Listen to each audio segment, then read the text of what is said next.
ಇಂದಿನ ಡೇಟ್ ಆಗಿದೆ 30/6/2026.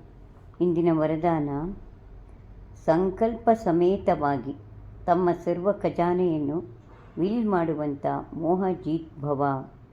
ವರದಾನದ ವಿಶ್ಲೇಷಣೆ: ಹೇಗೆ ಲೌಕಿಕದಲ್ಲಿ ವಯಸ್ಸಾದ ತಂದೆ ತಮ್ಮ ಮಕ್ಕಳಿಗೆ ತಮ್ಮ ಆಸ್ತಿಯನ್ನು ಮಕ್ಕಳಿಗೆ ಬರೆದುಕೊಟ್ಟು ನಂತರ ಆ ಆಸ್ತಿಯ ಜವಾಬ್ದಾರಿಯಿಂದ ಸಂಪೂರ್ಣವಾಗಿ ಮುಕ್ತರಾಗುತ್ತಾರೆ, ಅಂತೆಯೇ ನಮ್ಮ ಬಳಿ ಇರುವ ಅತಿ ದೊಡ್ಡ ಖಜಾನೆಗಳಾದ ಸಮಯ ಮತ್ತು ಸಂಕಲ್ಪಗಳು ನಾವು ಶಿವಬಾಬಾರವರಿಗೆ ವಿಲ್ ಮಾಡಬೇಕು. ನನ್ನ ಸಮಯ ಕೇವಲ ಈಶ್ವರಿ ಸೇವೆಗಾಗಿ, ನನ್ನ ಪ್ರತಿ ಸಂಕಲ್ಪವು ಕೇವಲ ಜ್ಞಾನಮಯವಾಗಿರಬೇಕು ಎಂದು ಸಮರ್ಪಿಸಿದಾಗ ಭೌತಿಕದಲ್ಲಿ ಇರುವ ವಸ್ತುಗಳ ಮೋಹವು ತಾನಾಗಿಯೇ ನಷ್ಟವಾಗುತ್ತದೆ. ನಾವು ಆವಾಗ ಮೋಹಜೀತ್ ಆತ್ಮರಾಗುತ್ತೇವೆ. ಓಂ ಶಾಂತಿ.